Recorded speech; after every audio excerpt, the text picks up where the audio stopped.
When I got to Ryan's front door, they had just arrived as well. The girl was leaning on his shoulder, clinging to him in a soft, whiny voice.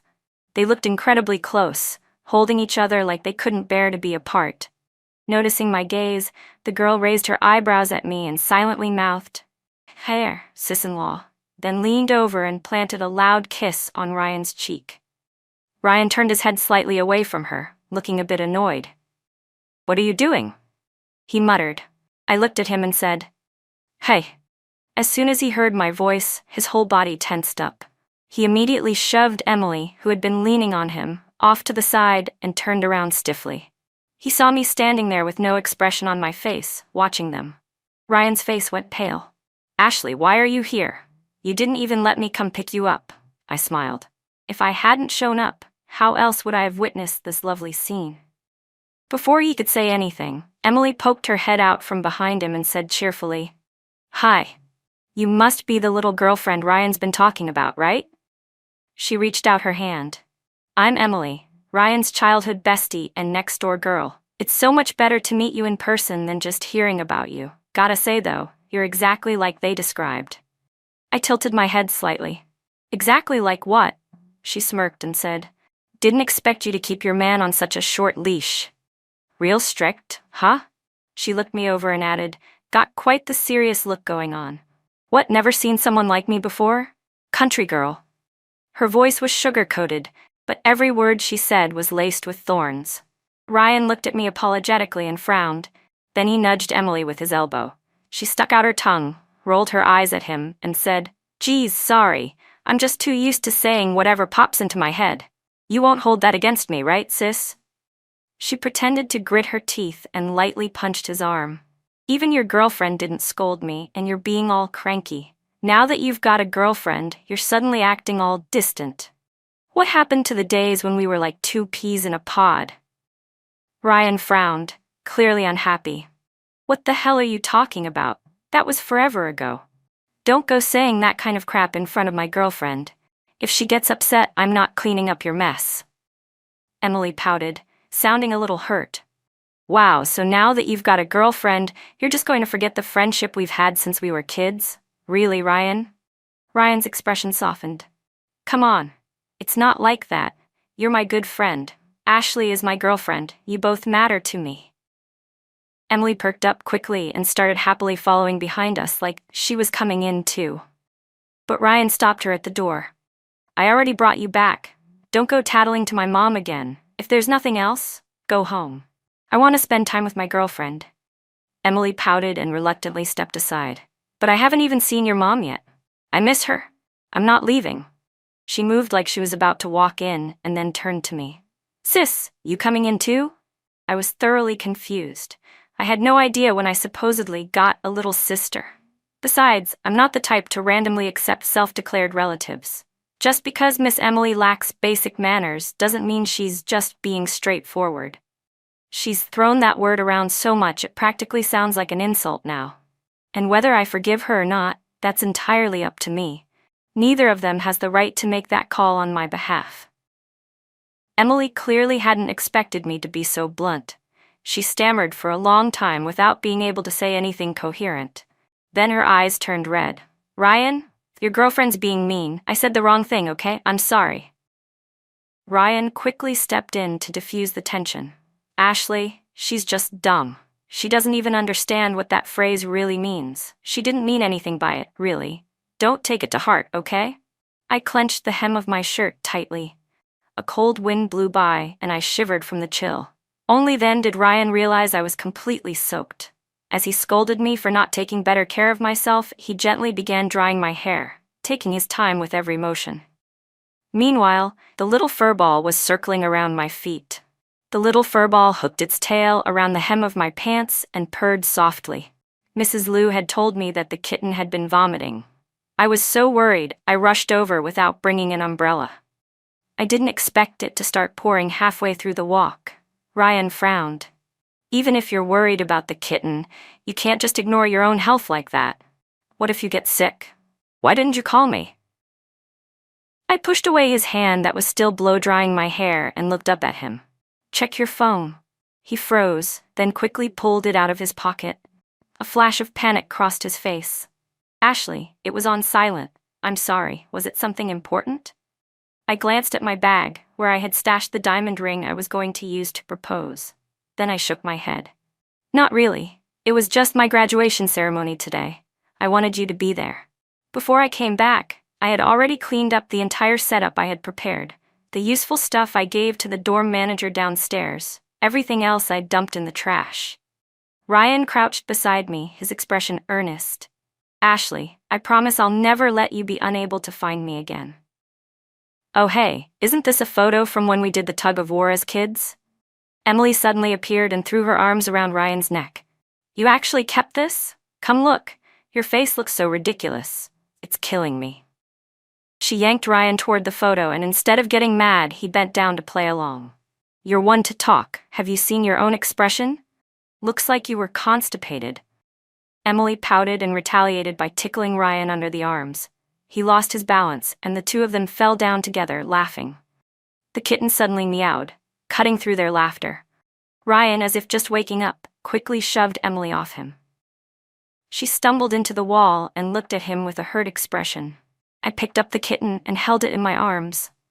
Little guy, you're so rude, interrupting them at such a good moment. I looked up at the two of them.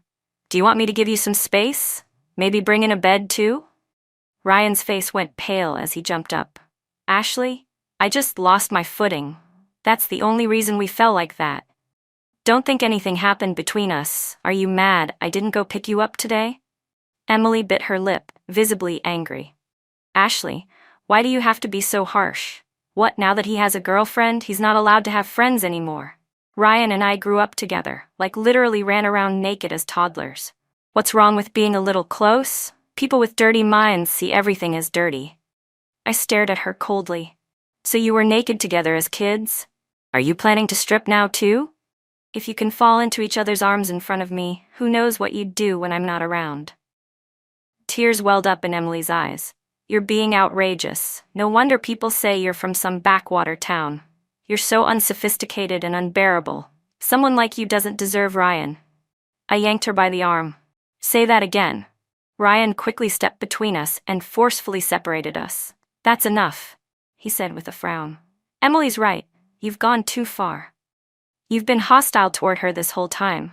If it's because I didn't answer your call today, I'm sorry. Emily stood behind him, curling her lips into a smug little smile. Her eyes gleamed with triumph. Blood surged to my head, my fists clenched. I slapped Ryan hard across the face. His pale skin immediately showed a bright red handprint. Emily screamed and lunged at me, but I reflexively slapped her too, just as hard. She deserved it. Ryan sat down on the couch, holding an ice pack to his face. Emily had left earlier in tears. The humidity outside was pretty intense right now, and the little furball's stomach hadn't been doing well today. Maybe you should wait until the weather clears up before taking him home, Ryan mumbled, his face still swollen on one side, making his words slurred and hard to understand. Ashley, you already hit me and yelled at me. Feel better now? He asked, trying to reach out and touch me. I dodged without hesitation. A flicker of frustration crossed his eyes. Seriously? Is this really necessary? I explained everything to you already. I haven't been back in a long time. What's so wrong with letting an old friend pick me up? But he knew. He knew how much today meant to me. He had promised me a long time ago, with his fingers wrapped around mine and his voice gentle, saying that when I graduated, he'd give me a huge surprise. When I remembered that, my heart started pounding uncontrollably. Could it have been a proposal? So I prepared the whole thing myself. I set everything up for that special day, believing we were running toward each other with the same excitement. Now, it had all turned into a joke, and instead of being sorry, he was blaming me. My chest tightened like there was a stone sitting on it. For a second, I was actually glad he hadn't shown up today. At least that ridiculous proposal hadn't happened. Emily had said something vague earlier about how it was no wonder his friends thought poorly of me. But I'd never even met his friends. Everything they knew about me came from him. That made me wonder, what exactly had he told them? So I asked, in your words, what am I like? How did you describe me to them? Savage, rude, overbearing. Ryan froze, then muttered awkwardly, they exaggerated. I stared at him. Funny, you've never once casually mentioned your friends to me, including Emily. He dropped his gaze to the floor, unable to meet mine. I exhaled deeply and walked past him. Maybe I'd never really seen the person I thought I was proud to call my boyfriend. He didn't rot overnight. He had always been this way. I had just never seen it until now. I saw his body tense up as I passed. "Are you coming back?" he asked nervously. Ryan and his friends had thrown a celebration party for Emily. She even sent me an invite, clearly to rub it in. But running away wasn't my style. I'd only slapped her once yesterday. I wasn't done yet. Coincidentally, I had just finished a job interview nearby, so I decided to swing by their private room. The moment I opened the door, the lively atmosphere came to a screeching halt. Emily was drunk, leaning against Ryan's shoulder, her hands boldly slipping inside his shirt, fingers feeling around his buttons. Ryan's face shifted, and he quickly pushed her hands away and stood up. "What are you doing here?" I stared at them, my voice calm and flat. "Caught you red-handed." The room's temperature seemed to drop several degrees. Emily covered her mouth, her eyes instantly filling with tears. "Why would you accuse someone like that? That's too much." Ryan stood up sharply and grabbed my arm. "Ashley, don't make a scene. Today's a celebration for Emily. Don't ruin it." Emily tugged at her sleeve and said, "Wait, did you see me touching Ryan's abs? Don't misunderstand. That kind of thing isn't a big deal abroad. Friends can do that too." Ryan's frown deepened. "That's enough, don't say another word." I yanked my arm out of his grip. "Relax, I'm just messing around. Why are you all taking it so seriously? I know Ryan has boundaries." Then I turned to Emily. "So, how were my boyfriend's abs? Did they feel good?" Emily looked at me with a mocking smile in her eyes. "Of course they did. Ryan's abs are the best I've ever felt." Ryan looked a bit smug. I smiled and said, "Well, I won't know what's better until I compare. I've only ever touched Ryan's. Haven't had the chance to feel anyone else's yet. Why don't you let me try this game you two just played?" I looked straight at Ryan with a smile. "You can't have double standards now, can you?" His face turned completely dark. I ignored him and went ahead to order a few male models. Out of the lineup, I picked the two most handsome, with the best physiques. They were taller than Ryan, and just their presence made him seem instantly overshadowed. "That's enough. Get the hell out." Ryan shouted at them. The guys picked up on the tension immediately, apologized to me on the spot, and bolted out without looking back. What a pity. I didn't even get to touch them. But I memorized their faces. "I'll make sure to request you two next time," I said. I glanced over at Ryan, amused. "I was just playing the same game you two played earlier. What are you so mad about?" With a scowl still on his face, Ryan apologized and pulled me down to sit beside him. The others in the room tried to shift the mood, and eventually the topic turned to me and Ryan. Emily cleared her throat. "Ashley, since today's my celebration party, everyone has performed some kind of talent. Since you're here, why don't you do something too?" She looked at me smugly, clearly waiting for me to embarrass myself. Truth be told, I wasn't talented in any of those ways. I couldn't carry a tune, my coordination was terrible, and all my skill points had been dumped into academics. Getting into this glitzy, extravagant city from the tiny town I came from had taken all the luck I had. Now, dealing with these awful people, even my background had become their favorite point of attack. Just more evidence of how uncultured I was in the mouths of Ryan and his friends. Ryan forced a smile. "Just sing something simple. No pressure. We all sang earlier." "Sis-in-law?" Emily chimed in excitedly. "Then I want to hear Li Fei's song." The others started noisily throwing out song suggestions, bickering about what I should sing. After some discussion, they settled on a classic with the highest notes, famously easy to mess up. Ryan frowned slightly but didn't say anything. Emily raised her brows slightly at me. "You're not backing out now, are you? Don't kill the vibe." I stood up and walked slowly toward her. "Who said I was going to sing?" "Then what are you planning to do?" I grabbed a wine bottle. "I'm going to perform a dramatic beatdown on two cheating lovebirds. Broken-hearted in love, but thriving in work." The next morning, I woke up with a pounding headache. I skipped over the flood of angry messages Ryan had sent and clicked straight into the pinned message from the HR lady. "Congratulations. Welcome aboard. Please report to work next Monday." I jumped up from bed, thrilled, only to jinx myself. The doorbell rang. When I opened the door, Ryan was standing there, his face dark and stormy.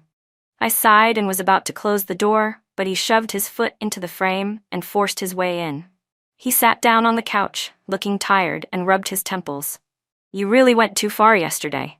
You made such a scene, my parents found out." He paused and then continued, "Ashley, go apologize to Emily. I'll handle my parents." I stared at him coldly. Ryan's tone grew impatient. "Don't start with the attitude again. I've always put up with you. But you shouldn't have embarrassed me like that in front of my friends. Do you even know what they're saying behind your back? They're calling you a crazy loud village girl. If you keep acting like this, there's no way you'll ever get through to my parents. You're putting me in a really hard position here," he added. "Do you really have to be so hung up on the women around me? Emily's just a normal friend. You don't need to be so petty. Can't even tolerate my friends? You even called male models just to provoke me?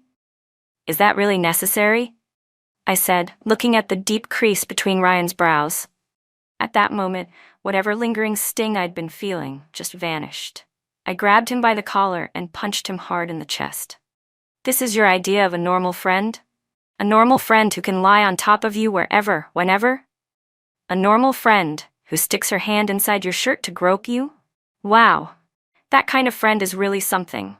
She drinks with you in public, then rolls around in bed with you behind closed doors. You two are a perfect match. Trash men and trash women belong together." I took a step back and glared at him.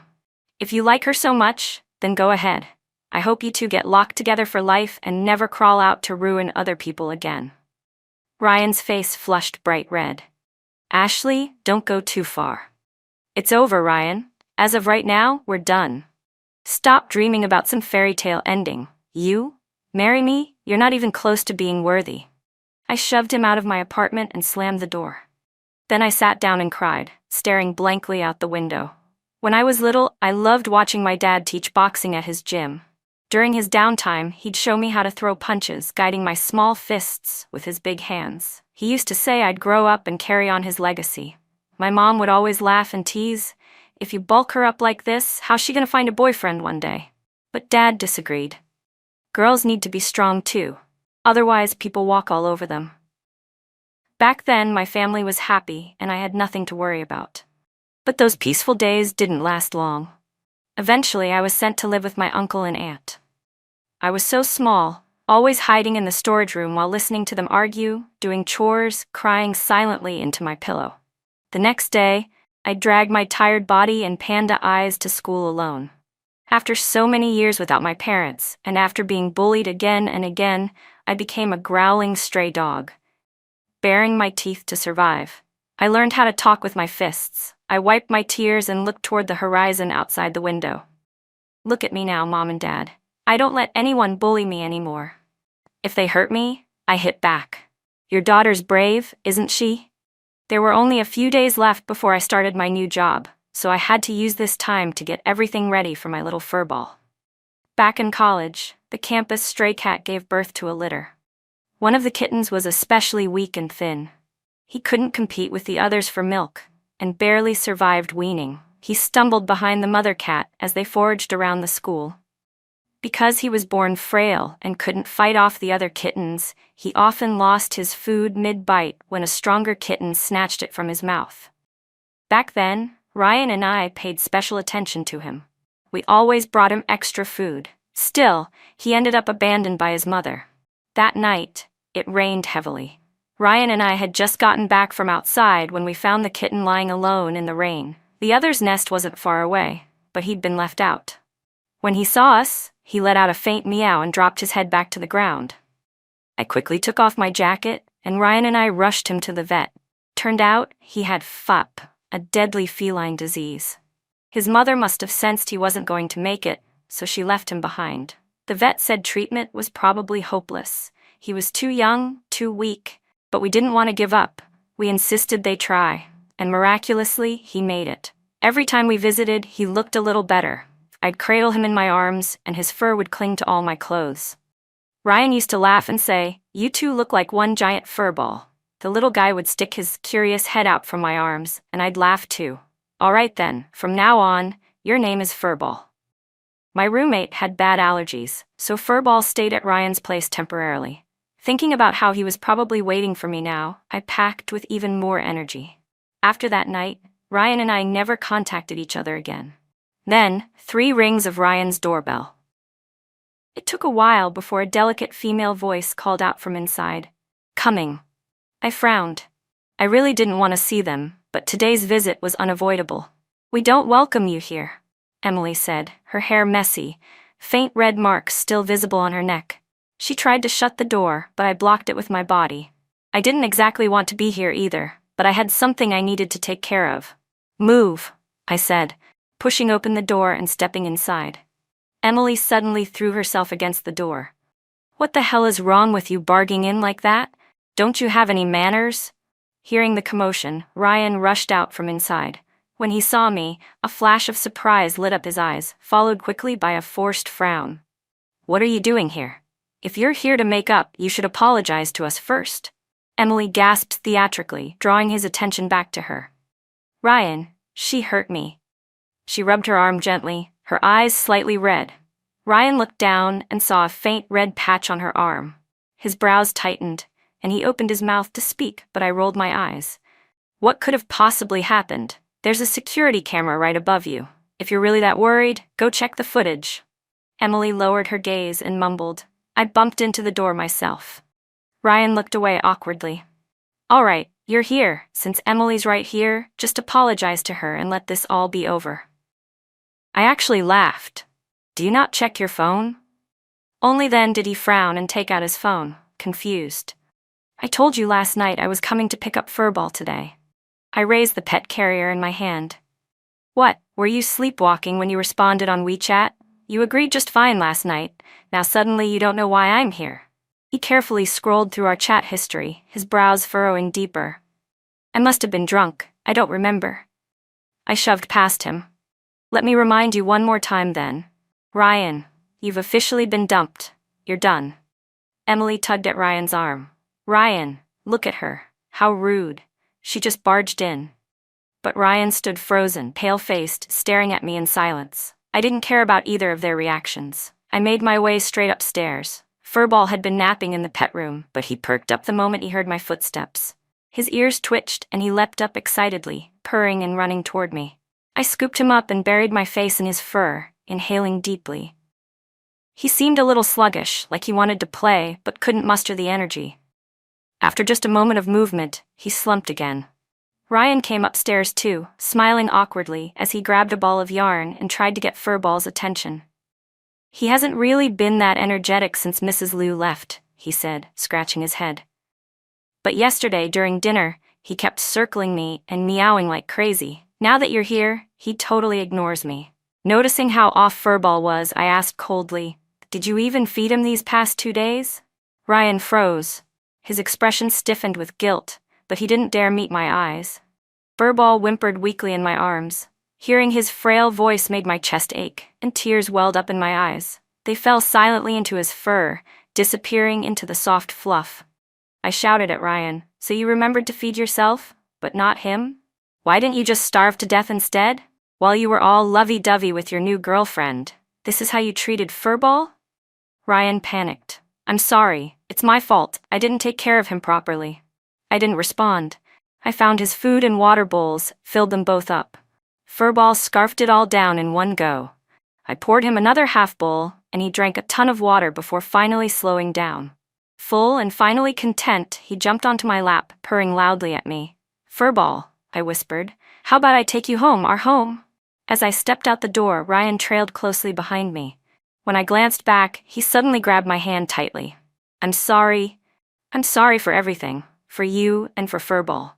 The one I've always loved, it's you, Ashley. Emily was following behind us and heard what Ryan said. She bit her lip and glared at me hatefully, but the insults she wanted to shout got stuck in her throat. Suddenly I felt completely bored. The kind of bored that drains you. To think I ever dated someone like this. Honestly, it's embarrassing to even admit out loud. I pointed to the side of his neck. Next time you want to say crap like that, maybe cover up the last girl's hickey first. I fought back the wave of nausea rising in my stomach. You two make me sick. The place I rented wasn't as big as the pet room Ryan had set up for Furball, but Furball was still visibly excited. He jumped and ran around the little room, full of energy. I pulled out the treats and freeze-dried snacks I had prepared. I was afraid earlier that he hadn't eaten for too long, so I didn't feed him much right away. Now I could finally make it up to him. "Furball," I whispered, "I'll work really hard and earn more money. Then I'll get you a bigger home. Sound good?" He meowed through mouthfuls of food, so I took that as a yes. I cleared out everything we had bought together. Everything.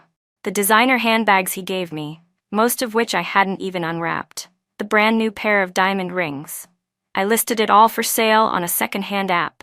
Since the prices were low and I had all the receipts, everything sold out quickly.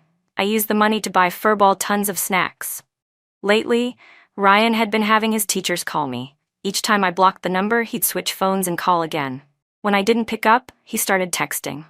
"Ashley, did you throw out everything I gave you?" Screenshot, the diamond rings. "The invoice date matches your graduation day. Did you have something to say to me that day?" Blocked. New number, new message. "I remembered I promised I'd go to your graduation. I can't believe I forgot something that important. I saw pictures of you on your school's forum. Someone posted a photo of the setup. You were planning a proposal, weren't you? Ashley, I know your favorite proposal style, and I used it. I even tracked down the buyer of those rings and bought them back. Will you come?" Blocked. New number, new message. "If you don't come, it's okay. I'll propose to you 99 times. I'll keep doing it until you say yes." It was exhausting, disgusting even. How could someone be so shameless? One day after work, I was about to get a new phone number. Just as I stepped out of the office, I ran into one of Ryan's old buddies, the guy from the party room. No way to avoid him. "Ryan drank so much he ended up in the hospital," he said. "If you have time, can you go see him?" "If he's sick, he should see a doctor," I replied flatly. I majored in finance, not medicine. The guy got irritated. "How can you be so cold and heartless? He drank himself into a bleeding ulcer because of your breakup. I'm his friend, and even I stayed by his side to drink with him. You two used to be so close." I looked at his face and instantly remembered. It was him and Emily who had been the loudest that night in the room. "You're unbelievably rude," I said. "Standing in front of someone's office and yelling like this, is this what city manners look like?" It was rush hour. People were coming and going, and they were all staring at him. His face flushed bright red. You're not only rude, but also irresponsible. You're really good at deflecting blame, huh? You never tried to stop him from drinking, just stood by and egged him on in the name of brotherhood. Now he ends up in the hospital with a bleeding ulcer, and you're telling me I should take responsibility? If he'd actually died from it, you'd be the first one to blame. He drowned himself in alcohol because he was two-timing me and got dumped. That's his own moral failing, not mine. And he's an adult. He can make his own decisions. If he chose recklessness over consequences, then half the blame is on him." I shoved his shoulder away. "Always blaming women for your problems. How pathetic. You really have no class." Birds of a feather flocked together. No wonder Ryan turned out the way he did. "Good night," I said flatly, not bothering to look at the colorful expression on his face as I walked off in my heels. A few days after Ryan was discharged from the hospital, he showed up again. It was one of my rare days off, and suddenly there was all this noise outside my building. It sounded like someone was proposing. I rolled over in bed and buried my head under the blanket, but then I heard someone shouting through a loudspeaker, and it sounded like my name. I shot upright and rushed to the window. Down below, Ryan was standing in the middle of a heart-shaped ring made of roses, holding a letter in his hand. When he saw me, he smiled and raised the loudspeaker. "Ashley, I love you." I couldn't believe it. Since when did Ryan resort to such a cheesy stunt? And that shamelessness, was it some kind of superpower now? Unless I slapped hard proof of his cheating in his face, he'd probably still deny it like it never happened. I turned around, grabbed a basin of water from the bathroom, then added some ice from the freezer. Downstairs, people had gathered to watch the spectacle, but once they saw what I was holding, they quickly cleared the area. Ryan stood his ground, wearing an expression full of guilt. Then I dumped the entire icy basin over him. The March wind carried a biting chill. Some of the onlookers actually started to pity him. Watching him stand there, putting on a show, I forced back the disgust rising in my throat and took a few steps back. I scrolled through my blocked list and found Emily's number, waiting for her to come pick him up. She arrived surprisingly fast. When she showed up, she even had a bruise on her forehead. Ryan saw the injury and panicked. "What happened to you?" Emily finally looked up a little. "I heard someone dumped cold water on you. I was worried and rushed over. Ended up getting bumped by someone." Ryan checked her over, making sure she wasn't seriously hurt. Once he was satisfied, he gently pushed her away. "You should go home. Put something on that bruise." But Emily grabbed his sleeve and started sobbing quietly. Then suddenly, she tilted backward and collapsed. Ryan completely lost it. He didn't care about anything else. He just scooped her up and sprinted out through the crowd.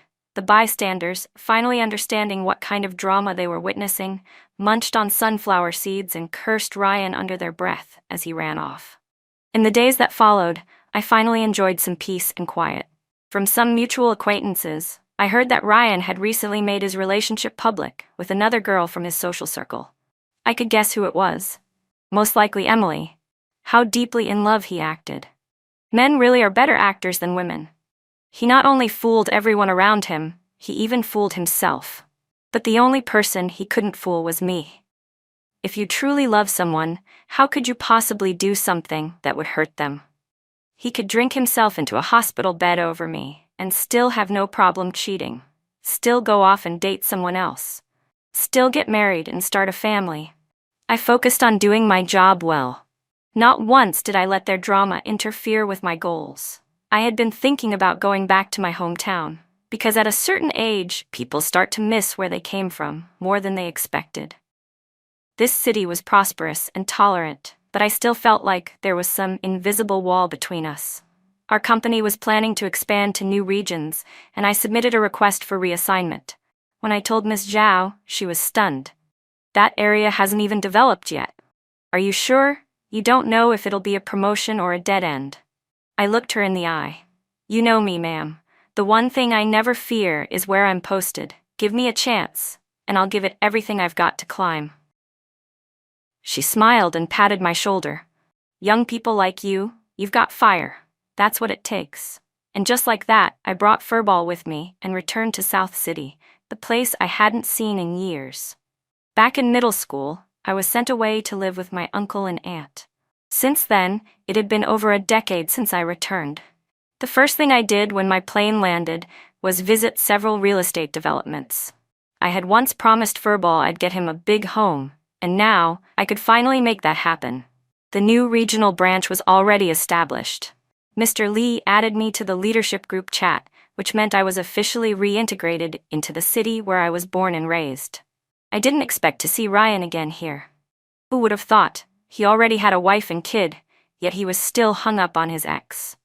When we ran into each other, he looked gaunt, almost unrecognizable. His eye sockets were sunken, bloodshot veins crisscrossing his eyes like he hadn't slept in days. He forced a smile that barely reached his lips. "It's been so long since I saw Furball. I really missed him." Furball seemed excited to see his old rescuer, sniffing him curiously. Ryan couldn't stop petting him. "You've been taking such good care of him. His coat's so shiny and soft." I didn't respond. Ryan scratched his nose awkwardly and tried to change the subject. "So, how have you been? Are you settling in okay here?" I took a sip of water. "I grew up here. When I first met your parents, they served dinner on plastic tablecloths. If I could eat through that, I think I'll manage just fine being home." Ryan was caught off guard and choked a little. "That was my bad. I didn't think things through. You really went through a lot because of me." I set the glass down. "You didn't think things through about a lot of things. That's why I left in the middle of the night." His already pale, thin face lost even more color. I smiled, genuinely pleased. I hadn't gone out of my way to ask how he and Emily were doing over the years, but some people are just so ridiculous that you end up hearing about them anyway. Old friends would bring them up from time to time, usually as jokes. Honestly, hearing how much chaos they lived in, it was satisfying. Emily had gotten pregnant. The Shen family had picked her to be their ideal daughter-in-law. She was carrying Ryan's child, or so everyone thought, and the whole Shen family was overjoyed. They pressured Ryan to marry her. I figured he was happy to go along with it. After all, he had already started up with Emily before we even broke up. But what no one saw coming was that he ran away on the day of the wedding.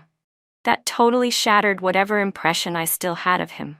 I realized I never really understood the guy I once called my boyfriend.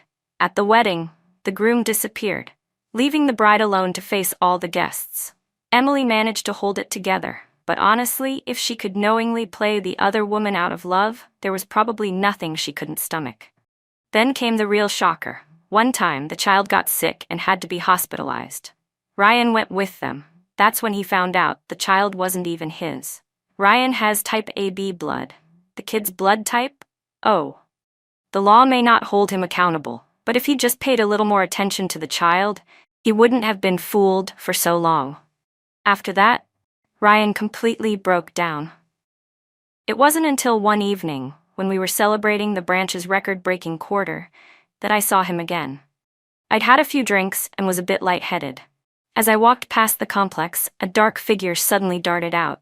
I was just about to grab my pepper spray when I saw his face. Ryan. He was standing there, half hidden in the shadows. "I was afraid you'd trip," he said. "You looked unsteady."